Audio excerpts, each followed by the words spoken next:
Shoulder arthritis is actually a multitude of conditions that fall under the label of arthritis. The most common type of shoulder arthritis is what's known as osteoarthritis.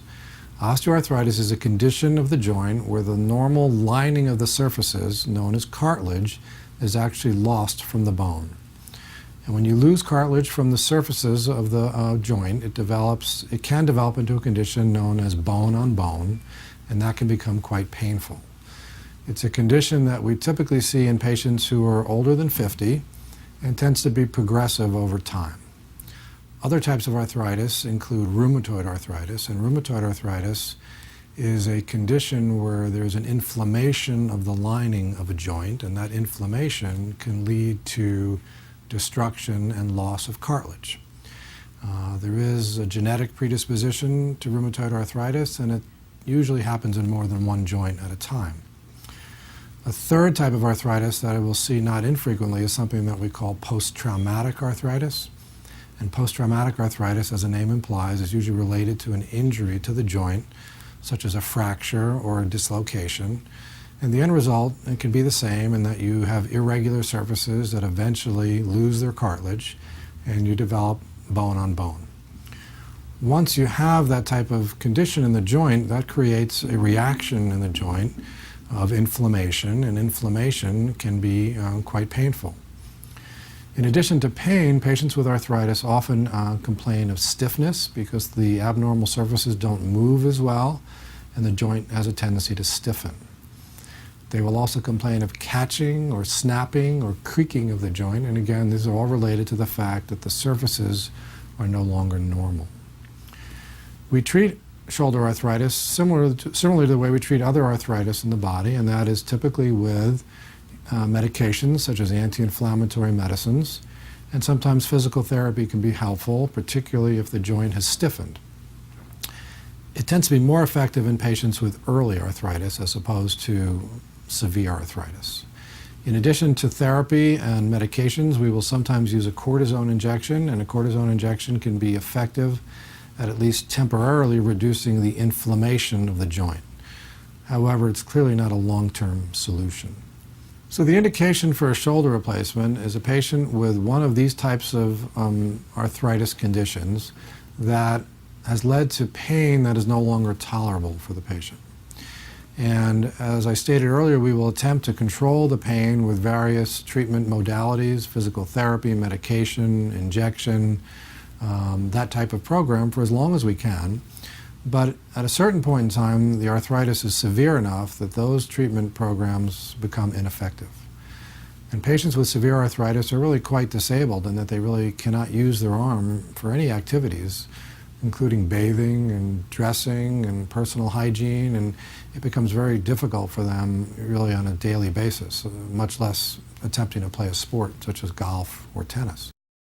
Shoulder replacement surgery has been performed for the last 35 years very successfully. And as long as a patient has an intact functioning rotator cuff, it can be an extremely successful procedure.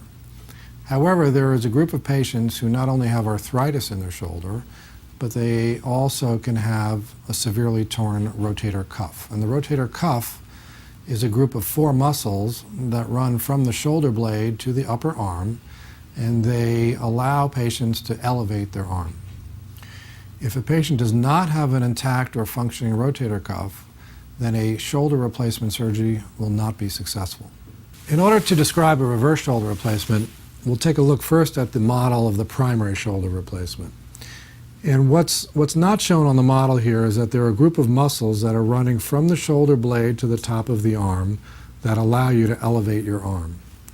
If those muscles are not present, such as a bad or severe rotator cuff tear, and you do a primary total shoulder replacement, this ball will just be pulled vertically and it will not allow you to elevate your arm because of the lack of rotator cuff. And up until approximately 2004 in this country, we had no good option for patients with arthritis and a severe rotator cuff tear. However, in Europe, for approximately 20 years, they've been using a different type of operation that is known as a reverse shoulder replacement for those patients who have arthritis and rotator cuff tears.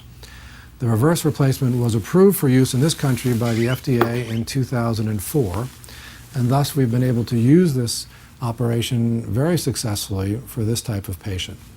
So this is a model of a reverse shoulder replacement, and what you can see is that the ball has now been placed in the socket, which is this metal ball here, and the socket has been placed in the upper arm, and these can then mechanically fit together, and this is known as a reverse shoulder replacement. The advantage of this construct is that even though there's no rotator cuff, when the deltoid muscle pulls on the arm, because this is now constrained in this nature, the arm can elevate. So with a reverse replacement, the deltoid muscle actually takes over the job of elevating your arm, which it cannot do unless a reverse replacement has been put in place. Reverse shoulder replacement requires usually 2 days in the hospital. It's an operation that's performed through a fairly small incision, approximately 3 to 4 inches in length. The surgery itself takes approximately 2 hours, and patients leave the hospital with a sling but are undergoing exercises, mostly on their own for the first few weeks, to reestablish range of motion of the joint. Once they're out of the sling at 3 to 4 months after the surgery, they're beginning to resume activities of daily living, and most patients are able to regain the ability to raise their arm overhead between 4 and 8 weeks after the surgery. Patients who need reverse shoulder replacements typically cannot raise their arm even to the horizontal, and many patients significantly less. The tremendous gain achieved by having a reverse replacement and regaining the ability to lift one's arm is a huge success for these patients, and they're really very, very gratified with the operation.